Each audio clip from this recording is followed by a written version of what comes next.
Dalam isu ijazah ini ada kepentingan besar, ada kepentingan politik besar, ataukah ada orang besar di balik Roy dan juga Tifa, atau di balik ngungkit-ngungkit ijazah Pak Jokowi ini, guys? Simak sampai tuntas ya, guys, agar tidak gagal paham. Ini penting sekali untuk saya sampaikan kepada kalian semua.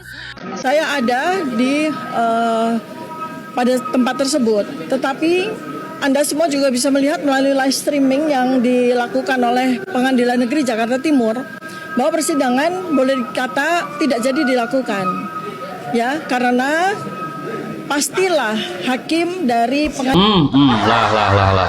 Ini cuman alasan doang. Kalau hadir, kenapa gak langsung masuk persidangan, Bu Tifa? Aduh, ampun. Selama ini Dr. Tifa dan juga kawan-kawannya berteriak di muka publik. Saya menyimak, gila ini orang-orang, betul gila. Wahai rakyat Indonesia, Pak Jokowi ijazahnya palsu loh. Kami ini peneliti menemukan fakta-fakta bahwa Pak Jokowi ijazahnya palsu menurut tim dari Tifa. Ini kan gila, guys, ya kan? Nah, kemudian muncullah orang-orang yang mendukung dia. Oh, ternyata Pak Jokowi ijazahnya palsu ya. Selama ini kita ditipu dong oleh Pak Jokowi, kita ditipu bahwa kita punya presiden yang memiliki ijazah palsu. Akhirnya kan terpengaruh dengan adu dombanya Tifa dan Roy Suryo dan rekan-rekannya. Kemudian para pembenci itu mengajak lagi orang lain untuk meyakini bahwa Pak Jokowi ijazahnya palsu. Sehingga dunia media sosial menjadi ramai, yang postingan-postingannya adalah sebagian besar tentang ijazah Pak Jokowi palsu. Gila-gila bener ini Tifa ya. Muncullah, alhamdulillah, kami untuk mengkonter berita miring yang menjatuhkan Pak Jokowi. Para pembela Pak Jokowi, kita mengemukakan fakta-fakta, bukti-bukti bahwa Pak Jokowi ijazahnya asli. Kenapa saya mengatakan demikian? Meskipun terus terang belum melihat ya sama sekali ijazah Pak Jokowi. Tapi kan rektorat, ingat ya, rektorat UGM, yaitu Bu Ova sudah mengatakan bahwa Pak Jokowi alumni UGM. Itu yang menjadi patokan saya, guys, dalam semua pembahasan ini. Nah, kalau sekarang saya menyikapi terkait kekisruhan, ini sebenarnya Bu Tifa dan juga bersama rekan-rekannya ini sudah melakukan adu domba yang parah. Tidak hanya kebencian, tidak hanya fitnah, tapi juga mengadu domba antar dua kubu. Ini kan dua kubu, guys, ya kan? Kubu yang pendukung Tifa dan Roy CS, kubu yang mendukung Pak Jokowi. Kan begitu. Kami ini anak bangsa diadu domba. Diadu domba oleh spiritualitil selama 1,5 tahun, mungkin lebih lah ya. Dia repot, Tifa repot, sibuk klarifikasi, sibuk mengatakan ijazah Pak Jokowi palsu. Kemudian setelah dia mendapatkan jutaan pendukungnya, mungkin ini sangatlah sombong ya, yang sama-sama mempercayai ijazah Pak Jokowi palsu. Lalu dia akhirnya dilaporkanlah ke polisi. Ketika dia dilaporkan ke polisi, dinyatakan sebagai tersangka, walah melakukan teriakan baru. Selain dari teriakan tadi ijazah Pak Jokowi palsu, teriakan baru terjadi. Saya dikriminalisasi, kami dikriminalisasi oleh Pak Jokowi. Lah, kan dia yang mulai, ya kan? Kemudian dibantu oleh kubu mereka untuk membuat framing jahat.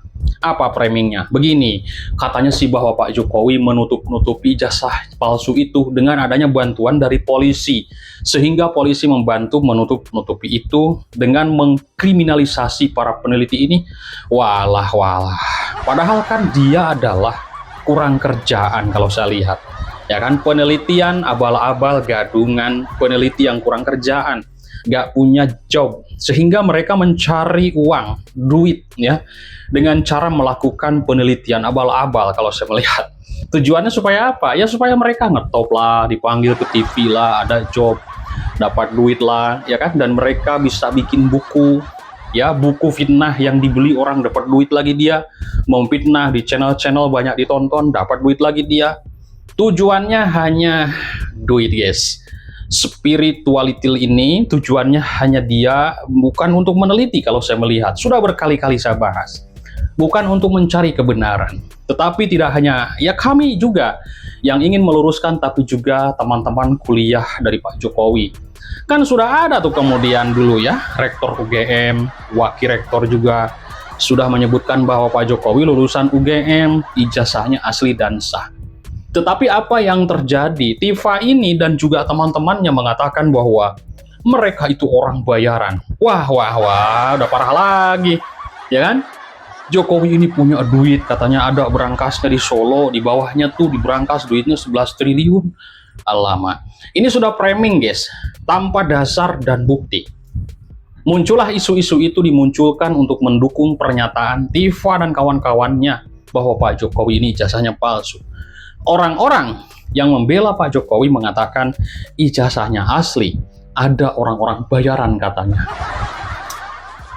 Memang benar-benar Tifa ini ya kalau saya melihat sudah habis dan juga membabi buta dari dulu saya melihat menggoreng Pak Jokowi ya. Begitu. Dia berbuat apa sih untuk negeri ini? Nggak ada. Nggak merasa rakyat juga dikatakan rakyat-rakyat. Pak Jokowi ini sudah memimpin 10 tahun Indonesia. Presiden, ya kan? Dan yang heran begini guys ya. Dian Sandi kan memposting tuh. Entah benar atau enggak, kagak kan seperti itu. Memposting yang dia katakan nih ijazah Pak Jokowi asli katanya.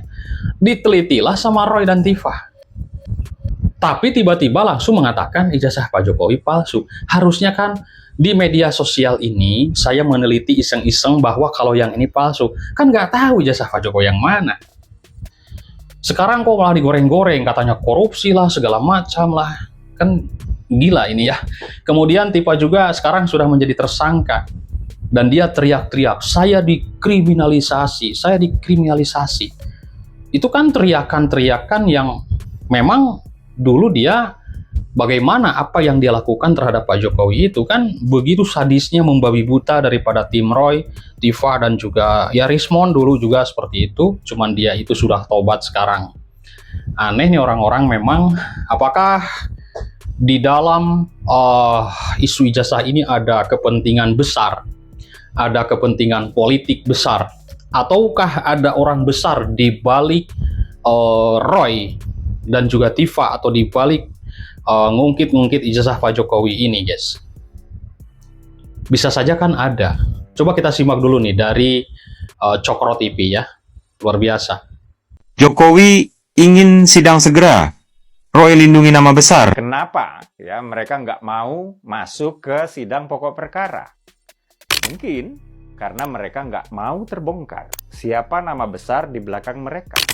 Inilah yang saya pikir paling masuk akal. Teman-teman, di antara semua kemungkinan jawaban, inilah yang menurut saya sekali lagi paling masuk akal. Kenapa? Karena dalam hal ini nama besar tersebut jelas ya. Jelas akan hancur reputasi politiknya apabila ketahuan sebagai dalang dari isu dugaan fitnah yang nggak kelar-kelar ini. Bukan cuma nggak kelar-kelar, isu ini juga nggak ada manfaatnya buat bangsa ini. Bukan cuma nggak ada manfaatnya buat bangsa ini, isu ini jelas mempolarisasi anak-anak bangsa. Kalau maju ke sidang pokok perkara, habis itu aktor intelektual. Pasti ketahuan, pasti kebongkar.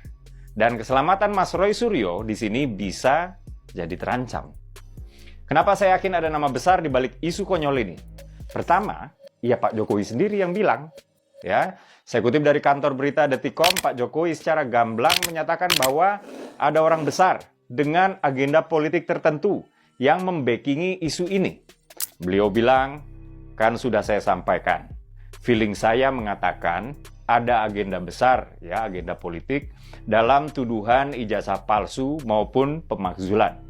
Artinya memang ada orang besar yang membackup, ya itu saja, kata Pak Jokowi pada tahun 2025 lalu. Alasan kedua, karena memang kasus ini sudah berlangsung sangat lama sekali ya. Dan nampak sekali sebelum proses hukum masuk ke tahap pengadilan, muncul tuh orkestrasi opini yang masif, terstruktur, tapi ngawur secara substansi. Saya pikir bukan kebetulan lah, mulai dari ex-wapres, ya, pengamat, akademisi, hingga buzzer dan clipper di media sosial serentak mendadak ngawur, ya, Logika mereka kacau dengan mengatakan bahwa kalau ijazahnya asli, ya tunjukkan saja, katanya. Seolah mereka lupa bahwa ijazah adalah dokumen pribadi, seolah mereka lupa bahwa logika dasar, ya, bahwa dia yang menuduh maka dia yang harus membuktikan, ya, bukan si korban yang dituduh yang harus membuktikan. Dan kenapa bisa serentak ini? Dan kenapa bisa selama ini? Nggak mungkin nggak ada orkestrasi. Dan nggak mungkin orkestrasi ini bisa sepanjang ini kalau tidak ada yang menyuntikin bensin ke dalam tangki.